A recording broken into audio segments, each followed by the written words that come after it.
नमस्कार दोस्तों, मैं विकास सिंह आपका रेडिक्स वेब एजुकेशन पे हार्दिक स्वागत करता हूं। आज की क्लास में हम लोग डिस्कस करने चल रहे हैं ग्रुप वर्क। और पिछली क्लास में मैंने आपको ग्रुप वर्क के कंसेप्ट को डिस्कस कर लिया था। तो जिन लोगों ने पहले पिछली क्लास नहीं देखी है उसको एक बार रिवाइज कर लो। उसको देखने के बाद आज की क्लास में सबसे पहले हम ये काम करेंगे कि क्वेश्चंस को डिस्कस करेंगे जो ग्रुप वर्क पे आधारित होंगे, है ना। तो सबसे पहला काम क्या होगा? क्वेश्चंस का होगा। दूसरा काम हमारा ये होगा कि हम यहाँ पे कॉन्ट्रैक्ट वाले क्वेश्चंस को देखेंगे। कॉन्ट्रैक्ट यानी कि ठेकेदारी वाले प्रश्नों को।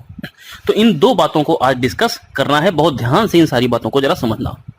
चलो सबसे पहले कुछ बेसिक क्वेश्चंस को डिस्कस कर लेते हैं। पिछली क्लास को हम रिवाइज कर लो। मैंने आपको एक फॉर्मूला बताया था, M1 D1 H1 E1 upon W1 is equal to M2 D2 H2 E2 upon W2। ये सारी बातें डिस्कस कर ली थी।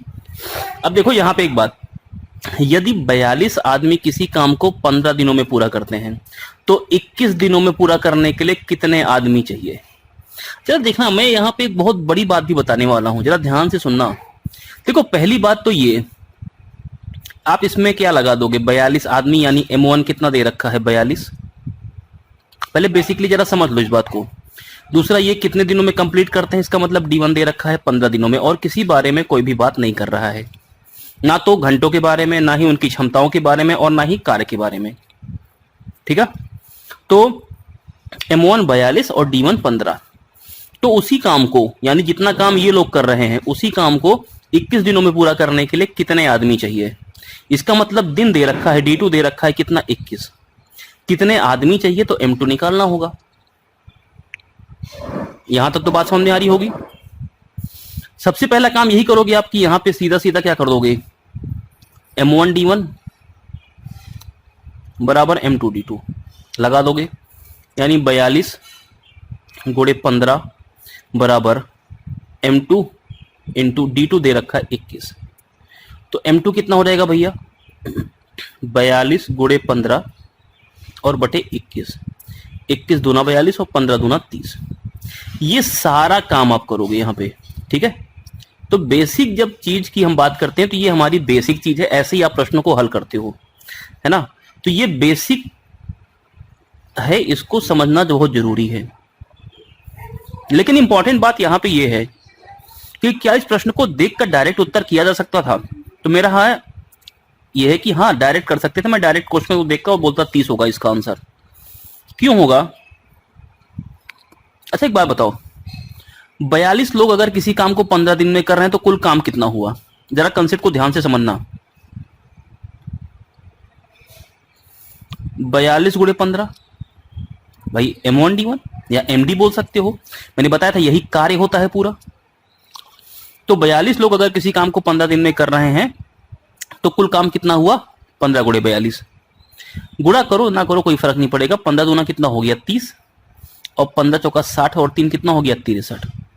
यानी कुल 630 काम है। तो ये तो मैंने कहां से लिखा? कुल काम जो प्रश्न दिया है। अब जरा ध्यान से सुनना मेरी बात को। अगर मैं आपसे ये बोलता कि 15 लोग किसी काम को 42 दिन में करते हैं, मैंने क्या किया? पलट दिया। पहले 42 लोग थे, काम कर रहे थे 15 दिन में। मैं बोल रहा हूं 15 लोग हैं और किसी काम को कितने दिन में कर रहे हैं? 42 दिन में। तो कुल काम कितना हुआ? तब भी अगर बोलोगे वर्क कितना हुआ तो यही तो बोलोगे 15 गुणे 42। अब भैया इतना तो मेरे ख्याल से सबको कॉमन सेंस होगा कि 42 गुणे 15 अगर 630 है तो 15 गुणे 42 भी 630 होगा। कोई फर्क नहीं पड़ेगा यहां से। बोलो बात समझ में आ रही है? इसका मतलब अगर मैं इन दोनों में कोई परिवर्तन कर दूं, ये 42 और 15 में, यानी M और D में, मैं किसी को भी M मान लूं किसी को भी D मान लूं, कोई फर्क नहीं पड़ेगा। देखो अगर आपको ये चीजें नहीं समझनी, थोड़ी एडवांस लेवल की चीजें हैं, लेकिन इससे समझने के बाद क्वेश्चन को डायरेक्ट टिक करना सीख जाओगे। और अगर बेसिकली करना चाहते हो तो इतना सफिशिएंट है तुम्हारे लिए, इससे आप क्वेश्चन को आंसर कर सकते हो। ठीक है, लेकिन जो लोग डायरेक्ट क्वेश्चन को देख के टिक करना चाहते हैं वो लोग के लिए है ये। उनको इतना लिखने में टाइम वेस्ट ना करना पड़े, उन लोगों के लिए है ना। बिना लव लेटर लिखे ही लड़की मान जाए, उसके लिए आपको इसको सीखना पड़ेगा, है ना। देखो मेरा कहने का मतलब है मुझे दिख रहा था, मैं अगर इसको बोलूं 42 आदमी किसी काम को 15 दिन में करते हैं तो 42 गुणे 15 करूंगा, ठीक है। मैं इसको ऐसे भी बोल सकता था 15 आदमी किसी काम को 42 दिन में करते हैं, यानी 42 दिन लग रहे हैं उस काम को पूरा करने में। कितने लोगों के द्वारा? 15 लोगों के द्वारा। यानी जब 15 लोग काम करेंगे तो 42 दिन लग रहा है। अगर मैं दिनों की संख्या आधा कर दूं, यानी मुझे काम जल्दी खत्म करना है, 21 दिन में खत्म करना है, मुहूर्त निकल गया है, पंडित जी ने बोल दिया है कि काम 21 दिन में खत्म करो, 42 दिन नहीं 22वें दिन मुहूर्त है ना। हनीमून के लिए सबसे बढ़िया जगह यही होगी, बढ़िया मुहूर्त यही होगा, इसके बाद फिर 2-4 साल तक मुहूर्त नहीं होगा, तो क्या करोगे? 42 दिन में काम कंप्लीट कराओगे कि 21 दिन में काम कंप्लीट कराओगे? 21 दिन में काम कंप्लीट कराओगे। तो जब काम 21 दिन में कंप्लीट कराना चाहते हो, इसका मतलब लोगों की संख्या बढ़ाओगे। तो जब दिनों की संख्या को आधा किया तो काम की संख्या को डबल करोगे, आधा नहीं करोगे, डबल करोगे। क्या कर दोगे? 15 दूना 30 कर दोगे। डायरेक्ट उत्तर। मैंने वही देखा, मैंने कहा अच्छा यहाँ पे 42, यहाँ पे 21, आधा हो रहा है, इसका मतलब इसका डबल कर दो सीधा सीधा। एक का आधा दूसरे का डबल, 42 का आधा कितना हो गया? 21, तो 15 का डबल कितना हो जाएगा? 30। क्यों ऐसा हुआ? क्योंकि मैंने आपको बताया था M1D1 बराबर M2D2 का ratio form. M1 upon M2 बराबर क्या हो गया था? D2 अपॉन D1 हो गया था। यानी जो अनुपात संख्याओं में होगा, व्यक्तियों की संख्याओं में, उसका उल्टा अनुपात किस में होगा? उनके दिनों में। यानी अगर मैं बोलूं कि दिनों की संख्या के साथ जो हो रहा होगा उसका जस्ट उल्टा होगा व्यक्तियों की संख्या के साथ। तो दिनों की संख्या देखो आधी कर रहे हैं, तो व्यक्तियों की संख्या क्या कर देंगे? डबल कर देंगे। बात समझ में आ रही है? तो वही मैंने देखा, मैंने कहा 42 यहां पे था, पहले वाला सेट क्या था? 42 15, दूसरा वाला सेट 21, तो 42 का आधा 21 है, तो 15 का डबल कर दो, यहां पे कितना हो जाएगा? 30। उत्तर ये। अगर मैं आपको ये बोलता कि 42 है यहां पे, मान लो यहां पे 21 ना होता, 21 दिन में नहीं पूरा करना होता, ये 42 है, ये मान लो करना होता इसको 84 दिन में पूरा, तब क्या करते? 42 का डबल हो रहा है ना, ये 42 का डबल हो रहा है ना, तो 15 का क्या करोगे? आधा कर दोगे। उल्टा उल्टा रिलेशन होगा, 15 का आधा यानी 7.5 हो जाएगा। अगर मेरी इस बात को समझ चुके हो तो बढ़िया है, डायरेक्ट प्रश्न का उत्तर कर सकते हो। इस बात को मैं 2-3 और आगे चल के डिस्कस करूंगा। और जो लोग नहीं सुनना चाहते हैं इस बात को, जो लोग इसको अवॉइड करना चाहते हैं, वो लोग डायरेक्टली इस बेसिक मेथड से क्वेश्चन को कर सकते हैं। अगला प्रश्न देखो, 12 मजदूर 6 दिनों में तैयार कर सकते हैं कोई दीवार, तो कितने दिन में 8 मजदूर करेंगे? मैं इस प्रश्न को ऐसे भी कर सकता हूं, M1 12, D1 6, M2 कितना है भाई? 8, तो D2 कितना होगा? यही निकालना है, ये तो कोई भी निकाल सकता है। 12 गुणे 6 बराबर 8 गुणे D2, M1 D1 बराबर M2 D2। 12 छंग 72 बटे 8 कितना हो जाएगा? 9 हो जाएगा। इतना तो कर सकते हो, ये प्रश्न का उत्तर है। ये बेसिक तरीका हो गया। बात समझ में आ रही है? मैं क्या करूंगा डायरेक्ट यहाँ पे, मैं बोल सकता हूं यहाँ पे कि देखो 12 का कितना है यहाँ पे? 8। अगर आपको थोड़ा सा दिक्कत हो रहा है तो आप ऐसे समझ लो, 12 को अगर मैं 4/3 से, सॉरी 4/3 नहीं 2/3 से गुणा कर दूंगा तो 12 दूना 24/3 8 आ जाएगा, है ना। तो 12 को 8 बनाने के लिए क्या किया गया? 2/3 से गुणा किया गया। तो 6 में 3/2 से गुणा कर दो, 18/2 कितना हो गया? 9 हो गया। नहीं करना चाहते हो छोड़ दो इसे, क्योंकि इमेजिन करना 2/3 इतना आसान नहीं है। डबल हो रहा है तो इमेजिन कर सकते हो तुरंत, है ना, लेकिन ये 2/3 हो रहा हो तो इमेजिन नहीं कर सकते। लेकिन एक काम तो कर सकते हो, पहले 12 मजदूर थे, अब 8 मजदूर हो गए। मजदूरों में अनुपात कितना हो गया? 12:8 का। यानी कि अगर 4 से काट दो तो 4 तियां 12, 4 दूना 8, 3:2 का अनुपात है मजदूरों में। संख्याओं में अगर मजदूरों की 3:2 का अनुपात, यानी M1 M2 में 3:2 का अनुपात, तो D1 D2 में क्या अनुपात होगा? 2:3 का। पहला वाला D1 कितना है? 6, तो 2 की वैल्यू कितनी है? 6, यानी 3 गुना किया गया तो इसको भी 3 गुना कर दो, कितना हो जाएगा? 9। या ऐसे बोल सकते हो 2 की वैल्यू कितनी है? 6, 1 की वैल्यू कितनी होगी? 3, तो 3 की वैल्यू कितनी होगी? 9। देखो ये हैं बहुत छोटी छोटी सी चीजें, लेकिन ये बहुत काम आती हैं आगे चल के, है ना। अगला देखो, 3 व्यक्ति, देखो यहां पे क्या है? M1, 3 व्यक्ति 14 दिनों में, यानी D1 कितना? 14, 168 साल, मैंने आपको बताया था क्षेत्रफल हो, संख्या हो कोई भी तो ये सब कार्य के रूप में काउंट करते हैं। तो यहां पे W1 कितना हो जाएगा 168। तो 8 व्यक्ति M2, 5 दिनों में D2 कितना है 5, कितनी सॉलों को बुनेंगे। लो ये क्वेश्चन है। तो भाई लगा दो M1 D1 अपॉन W1। तो 3 M1 D1 अपॉन W1 बराबर M2 D2 upon W2। W2 कितना हो जाएगा यहाँ पे, यही निकालना है। तो 14 से पहले इसको काट दो। 14 एक कम 14, 2 16, 28 14 दूना 28 और 3 चौका 12 और 4 अट्ठे 32 या 4 पंचे 20, 20 अट्ठे कितना हो गया 160। बोलो भाई बात समझ में आ रही है। चलो तो इस प्रश्न का उत्तर क्या हो जाएगा, डी पार्ट। अगला प्रश्न, 18 मजदूर, मैं डायरेक्ट लिख रहा हूं ठीक है, M1 D1 नहीं लिख रहा हूं। 18 मजदूर 54 दिनों में कोई खाई खोद सकते हैं, तो 27 मजदूर खाई को खोदने में कितना दिन लगाएंगे। तो दिनों की संख्या को x मान लिया। तो 27 दूना 54, 18 दूना 36, ये प्रश्न का उत्तर। डायरेक्ट दिख रहा था 18 54, तो ये 54 का आधा किया है, 54 का आधा किया है 27। 54 का आधा अगर 27 हुआ, दिन उन पे मत जाओ, मैंने बोला ना चाहे मजदूर हो चाहे दिन हो कोई फर्क नहीं पड़ेगा।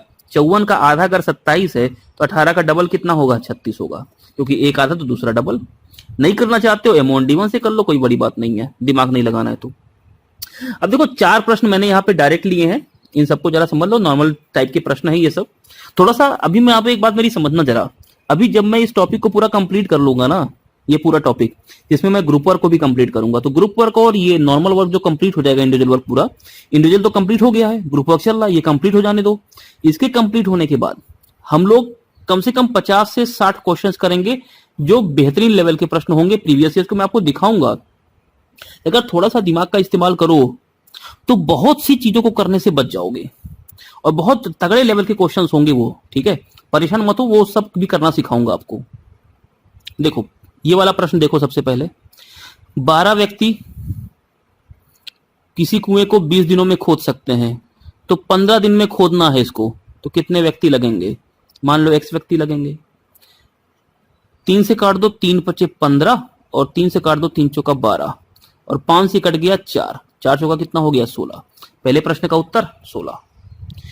दूसरा प्रश्न, 40 श्रमिक 4 घंटे लगातार काम करते हैं तो काम पूरा हो जाता है, तो 30 श्रमिक कितने दिन करेंगे। मान लो x दिन करेंगे, ये एक 0 से 0 कट गया, 4 चौका 16, 16 बटे 3, तो 5 3 15, 1 16 बटे 3, आराम से कर सकते हो। चलो, कुछ पुरुष किसी कार्य को 60 दिनों में कर सकते हैं। मान लो x पुरुष रहे होंगे, ये किसी काम को 60 दिन में करते हैं। क्यों भाई, हमने मान लिया x पुरुष थे, वो किसी काम को कितने दिन में कर रहे हैं, 60 दिन में कर रहे हैं। तो 8 पुरुष और होते, अब देखो पहले x थे, अब 8 और होते, ध्यान से पढ़ना प्रश्न को, x + 8 हो गए, ये कितने दिन में करेंगे। काम समाप्त होने में 10 दिन कम लगता, तो पहले 60 लग रहा था, अब कितना लगेगा भाई साहब, 50 दिन लगेगा। बोलो बात समझ में आ रही है। अब इस प्रश्न को अगर हल करना है तो ऐसे ऐसे कर लो, ये कट गया, ये कितना हो गया 6x बराबर ये हो गया 5x प्लस 8 पंचे 40, पक्षांतर कर दो, x बराबर कितना हो गया 40। प्रश्न क्या पूछ रहा, प्रारंभ में कितने पुरुष थे, तो प्रारंभ में 40 पुरुष थे, ये प्रश्न का उत्तर है। इस प्रश्न को और कैसे कर सकते हो, तो देखो यहां पे पहले 60 दिन लग रहा है और दूसरे वाले में काम समाप्त होने में 10 दिन कम समय लग रहा है। अनुपात ले लो D1 D2 का कितना हो जाएगा, तो पहले 60 दिन फिर 10 दिन कम यानी 50 दिन, यानी 6:5 का अनुपात होगा। बोलो बात समझ में आ रही है, 6:5 का अनुपात होगा। अगर 6:5 का अनुपात D1 D2 में है तो M1 M2 में कितना अनुपात होगा भैया, उल्टा 5:6 का होगा। ये सब लिखने वाली बातें नहीं है, ये सब आपको जानना चाहिए डायरेक्ट, ठीक है। तो ये 5:6 का रेशियो होगा। अब देखो इसका मतलब पहले 5 व्यक्ति काम कर रहे थे, अब 6 व्यक्ति काम कर रहे हैं, तो कितने व्यक्ति बढ़ा दिया हमने रेशियो में, 1 व्यक्ति। क्वेश्चन ने क्या बोला है, 8 और पुरुष होते, तो 8 व्यक्तियों को क्वेश्चन ने बढ़ाया। एक की वैल्यू कितनी 8, अगर एक रेशियो की वैल्यू 8 तो प्रारंभ में कितने थे 5, तो 5 की वैल्यू कितनी हो जाएगी 40। कर सकते हो डायरेक्ट। चलो आगे, अब मैं बात करता हूं इस वाले प्रश्न की। यदि 72 व्यक्ति 280 मीटर लंबी एक दीवार को 21 दिन में बनाते हैं, तो भाई देखो इसको तो मैं केवल हिंट दूंगा, आप करिएगा। 72 व्यक्ति हैं, 280 मीटर लंबी दीवार है, तो लंबी दीवार इसका मतलब लंबाई है, लंबाई कार्य में आती है, तो कार्य नीचे आएगा। एक दीवार को 21 दिन में बनाते हैं तो ये 21 हो गया। इसी प्रकार की 100 मीटर लंबी दीवार को, ये 100 हो गया। जो भी दीवार लंबी होगी इसका मतलब दीवार की लंबाई 2 कार्य में आ जाएगी। 100 मीटर लंबी दीवार को बनाने के लिए कितने व्यक्ति 18 दिन लगाएंगे, तो x व्यक्ति मैंने मान लिया 18 दिन लगाने वाले हैं। इसको सॉल्व कर लो, प्रश्न का उत्तर तुम्हारे पास होगा। ठीक है, तो इस प्रश्न को उम्मीद है कि आप पूरी तरह से हल कर लोगे। तो ये 3 प्रश्न मैंने आपको बता दिए। तीसरे वाले प्रश्न का ये बेसिक सा तरीका था, आप ऐसे करना चाहो करो, या फिर आप डायरेक्ट इस प्रश्न को ऐसे कर सकते हो। बोलो, बात समझ में आ रही है? चलो अब मैं आगे बढ़ता हूं। इतनी प्रैक्टिस मेरे ख्याल से आपको सफिशिएंट रहेगी अभी के लिए। अब मैं आज बात करता हूं यहां पे ठेकेदारी की।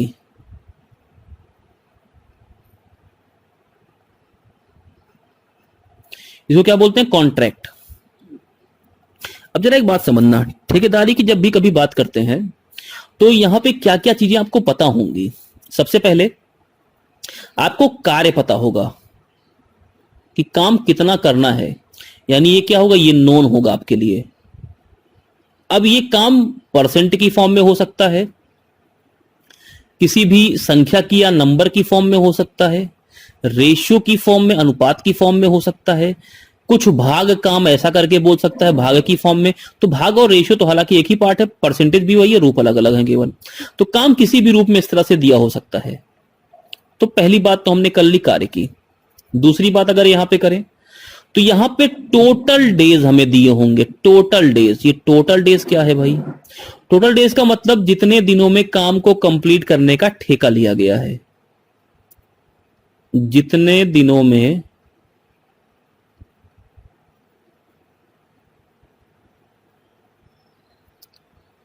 काम को पूरा करने का ठेका है। तो ये दिन बड़े इंपॉर्टेंट होते हैं, इनको ध्यान रखना है। ठीक है, और तीसरी बात यहां पे ध्यान रखी है डेज की, सॉरी मेंस की, यानी कि संख्याओं की, पुरुषों की संख्याओं की या व्यक्तियों की संख्या की।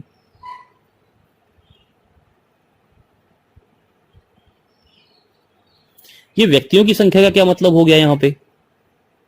जैसे स्टार्टिंग में 80 लोग काम पर लगे, उन्होंने देखा कि काम समय पे पूरा नहीं हो पा रहा है, तो कुछ और व्यक्तियों को बढ़ाया गया, है ना। तो इस तरह से स्टार्टिंग की हम क्वेश्चंस की बात करते हैं, तो 3 चीजें हमें यहां पे नोन दी जाएंगी। इतनी बात समझ गए होगे? चलो अब इसमें कुछ समझना नहीं है, मैं इसको प्रश्न पे लेके चलता हूं, प्रश्न के माध्यम से समझाता हूं कैसे करना है। देखो सबसे पहली बात, एक ठेकेदार 360 मीटर लंबी सड़क को 120 दिन में बनाने का ठेका लेता है। कितनी सड़क बनाना चाहता है? 360 मीटर। तो टोटल वर्क कितना हो गया हमारा, जिसका हमने ठेका दिया है 360 मीटर का, ये क्या हो गया? Total work. दूसरा, 120 दिन में बनाने का ठेका लेता है, तो टोटल डेज कितने हो गए यहां पे? 120 दिन। मैंने बताया था ना 3 चीजें गिवन होंगी। और 30 आदमियों को काम पर लगा देता है, ये लिखा है ना, देखो 30 आदमियों को काम पर लगा देता है। तो स्टार्टिंग में जो नंबर ऑफ मेन होंगे, नंबर ऑफ पर्संस ऐसा बोल सकते हो, व्यक्तियों की संख्या, वो कितनी है? 30 है। तो मैंने बोला था ना आपको कि ये 3 चीज स्टार्टिंग में आपको दी गई होगी। चलो प्रश्न पढ़ लेते हैं। एक ठेकेदार 360 मीटर लंबी सड़क को 120 दिन में बनाने का ठेका लेता है और 30 आदमियों को काम पर लगा देता है। 60 दिन के बाद वह देखता है कि केवल 120 मीटर लंबी सड़क बन पाई है। काम को समय पर पूरा करने के लिए और कितने, देखो काम को समय पर पूरा करने के लिए कितने और आदमी उसे काम पर लगाने होंगे। यानी पहले 30 लगाया है, बाद में मान लो टोटल लोग 40 हो जाते हैं, कितने और लगाने पड़े? 10 लगाने पड़े। ये पूछ रहा है कितने और लगाने हैं। तो ना तो कितने व्यक्ति प्रारंभ में काम कर रहे हैं इसकी कोई बात कर रहा है, ना अंत में कितने व्यक्ति काम कर रहे हैं इसकी बात कर रहा है, कितने लोग बढ़ाने पड़े हैं उसकी बात प्रश्न कर रहा है। तो देखो अब मैं इसको आपको M1 D1 में तोड़ के दिखाता हूं, जरा समझना। स्टार्टिंग में चलो कितने व्यक्ति थे, M1 की अगर हम बात करें तो 30 थे। कितने दिन में, अच्छा देखो दूसरी बात, अगर मैं M1 की बात करूं तो 30 स्टार्टिंग में लोगों को काम पे लगाया। इन 30 लोगों ने कितने दिन काम किया, क्योंकि यहां पे लिखा है ना कि 60 दिन के बाद वह देखता है कि केवल 120 मीटर लंबी सड़क बन पाई है। इसका मतलब इन 30 लोगों ने कितने दिन काम किया होगा, 60 दिन तक काम किया होगा। तो D1 कितना हो गया, 60 हो गया। ध्यान देना, इनसे सरोकार नहीं हमारा भी, अभी मैं M1 D1 ये सब लिख रहा हूं। पहले ये 30 लोग काम पर लगे, इन 30 लोगों ने 60 दिन काम किया और काम करके कितना काम कंप्लीट कर दिया, 120 मीटर, यानी वर्क कितना हो गया, 120 मीटर। बोलो, ये पहला M1 D1 W1 समझ में आया। स्टार्टिंग में 30 लोगों को काम पे लगाया, उन 30 लोगों ने सबसे पहले 60 दिन काम किया, क्योंकि 60 दिन के बाद वह देख रहा है कि खाली 120 मीटर लंबी सड़क बन पाई है। तो D1 कितना, 60, और कितने दिन तक इन्होंने कितना काम इन्होंने कंप्लीट कर दिया, 120 मीटर का काम कंप्लीट कर दिया। अब M2 D2 की बात करते हैं, M2 पे बात करते हैं। जरा देखो, उसे कितने और आदमी काम पर लगाने होंगे। तो पहले 30 थे, हमने मान लिया उसे X आदमी और काम पे लगाने होंगे। हमने क्या मान लिया, उसे X और लगाने होंगे आदमी। तो पहले 30 थे, अब कितने हो गए, 30 + X हो गए। बोलो, बात समझ में आ रही है। अच्छा D2, अब D2 लिखना मेन चीज है, क्योंकि D2 कहीं लिखा नहीं आपको डायरेक्टली, ये सब डायरेक्ट दिए गए थे। ये सब क्या है, डायरेक्ट दिए गए हैं, लेकिन ये डायरेक्ट नहीं दिया है, ये क्वेश्चन से आपको निकालना है। तो ये डायरेक्ट इंफॉर्मेशन है, और ये जो आप लिखोगे ये इनडायरेक्ट इन्फो है।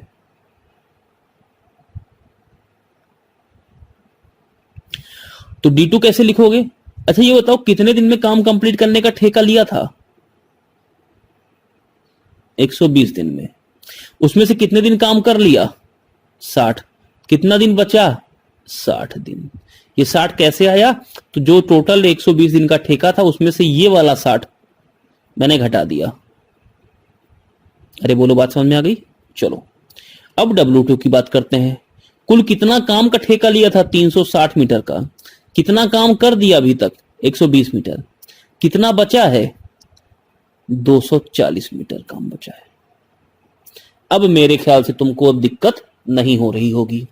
लगा दो M1 D1 वाला फॉर्मूला, तो अब तो कर सकते हो। 30 × 60 बटे 120 बराबर 30 + X × 60 और बटे 240। ये 60 से 60 कट गया, 120 से 240 कटा 2 बार, 30 दूना कितना हो गया, 60 बराबर 30 + X। तो X की वैल्यू कितनी हो जाएगी, 30। ये प्रश्न का उत्तर है। चलो अगला प्रश्न देखो इसी तरीके का। एक ठेकेदार ने एक काम को 46 दिन में पूरा करने का ठेका लिया। टोटल डेज कितने हैं जिसमें पूरा करना है, 46। स्टार्टिंग में 117 व्यक्तियों को कार्य पर लगा दिया। M1 लिखते चलो, 117। इनसे प्रत्येक व्यक्ति 8 घंटा काम करता है। H1 क्या हो गया, H1 8 घंटा, घंटे का इस्तेमाल हो गया है। 33 दिन बाद मालूम हुआ है, कितने दिन काम किए होंगे फिर, 33 दिन, क्योंकि 33 दिन के बाद मालूम हो रहा है कि 4/7 का, मैंने बोला था ना कुछ बटे वटे की फॉर्म में भाग के रूप में दे सकता है, रेशियो फॉर्म में, परसेंट की फॉर्म में दे सकता है। तो 4/7 काम, जरा ध्यान देना, 4/7 काम पूरा हो पाया है। तो ये जो नीचे वाला है इसको मान लो कुल कार्य। तो टोटल वर्क कितना मान लिया हमने, 7। तो 7 में से कितना पूरा हो पाया, 4, क्योंकि इस 7 में से 4 काम पूरा हो पाया है। तो W1 कितना हो गया, 4। पहला ग्रुप डायरेक्ट इंफॉर्मेशन से मिल गया। दूसरा ग्रुप लिखते हैं M2। अब कितने अतिरिक्त और बढ़ा दिए जाएं ताकि प्रत्येक व्यक्ति 9 घंटा काम करके काम को ठीक समय पे पूरा कर पाए। चलो देखो, मैंने यहां पे देखा कि पहले 117 लोग काम कर रहे थे, मैंने मान लिया X लोग और बढ़ा दो। तो अब कितने हो गए 117 प्लस एक्स। चलो घंटे, पहले ये लोग 8 घंटे काम करते थे, अब इनको 9 घंटे काम करना है। दिन D2 कितना हो जाएगा, 46 दिन का ठेका था, 33 दिन काम हो गया, तो बचा कितना दिन भाई साहब, तो 46 माइनस 33, 46 माइनस 33 कितना हो गया 13 दिन। बोलो बात समझ में आ रही है। चलो कितना काम बचा है, कुल काम था 7, 4 हो गया, 3 बचा। ये आपकी इनडायरेक्ट इंफॉर्मेशन से निकला डेटा है। लगा दो 117 गुणे H1 D1 W1 बराबर 117 प्लस एक्स गुणे 9R इंटू 13 डिवाइड बाई 3। देखो 3 से ये कट गया 3 बार, 3 3 9, ये 3 से कट गया 11 बार, 13 से ये कट गया 13 9 117, 4 से ये कट गया 2 बार। ठीक है, इतना तो क्लियर हो गया। अब 9 11 9 99 और 99 दूना कितना हो गया भैया, तो 198। ठीक है, बराबर 117 प्लस एक्स, एक्स की वैल्यू कितनी हो जाएगी 82। प्रश्न का उत्तर सी पार्ट। मेरे ख्याल से इतना पूरा अब समझ में आ गया होगा कि कैसे इस तरह के क्वेश्चंस को हम लोग करते हैं, है ना। अब ये प्रश्न देखो, इसको मैं केवल ऐसा करूंगा कि आपको दे दूंगा करने को कि डेटा बना के, बाकी आप करना इसको सॉल्व। एक कार्य को 56 दिनों में पूरा करने का ठेका लेता है। टोटल डेज हमने लिख लिए, कुल डेज कितने हैं 56। स्टार्टिंग में अब मैं लिख रहा हूं 104 आदमी काम पर लगाया, 8 घंटे पर डे ये लोग काम करते हैं। 30 दिन के बाद उसने देखा M1 H1 D1 की 2/5 काम पूरा हो पाया, तो कुल काम हमने मान लिया 5, नीचे वाले को मान लो कुल काम, तो 2 काम पूरा हो पाया, ऊपर वाला 2 है ना, बराबर। काम को समय से पूरा करने के लिए कितने और आदमी लगाए, तो पहले 104 थे, अब X आदमी को और लगा लो। इनको 9 घंटे काम कराना, देखो लिखा ना 9 घंटे, पहले के लोग कितना कर रहे थे 8 घंटे, अब कितना कर रहे हैं 9 घंटे। काम को समय पर पूरा करना है, 56 दिन का ठेका था, 30 दिन काम हो चुके हैं, बचा है 26 दिन। और कितना काम बचा है, तो 5 पूरा काम था, 2 हो चुका, तो बचा कितना 3। यहां से अब आप x की वैल्यू आराम से निकाल सकते हो। बोलो, तो मैंने आपको जो बताया ना M1 D1 ये सब लिखना है, ये सब कुछ लिखना नहीं है, ये थोड़ी सी प्रैक्टिस करोगे ना, ये डायरेक्ट लिख दोगे। बोलो बात समझ में आ रही है। तो इस क्वेश्चन को सॉल्व करो और बताओ कि इस प्रश्न का उत्तर क्या होगा। तो जब आप मुझे इतना कंफर्म कर दोगे आज की क्लास के बाद, तो मैं अब अगली क्लास जो लूंगा उसमें मैं बात करूंगा आपसे मेल फीमेल, जिसको हम विमेन भी बोलते हैं, और बॉयज वाले क्वेश्चंस को, है ना। तो चलो आज की क्लास को यहीं पे समाप्त करते हैं, अगली क्लास में मिलते हैं। तब तक के लिए आप पढ़ते रहें, खुश रहें, तैयारी अच्छे से करें। पीटी भी आ चुका है, पीटी की तैयारी भी करते रहें, है ना। तो चलो आज की क्लास को यहीं पे समाप्त करते हैं। धन्यवाद।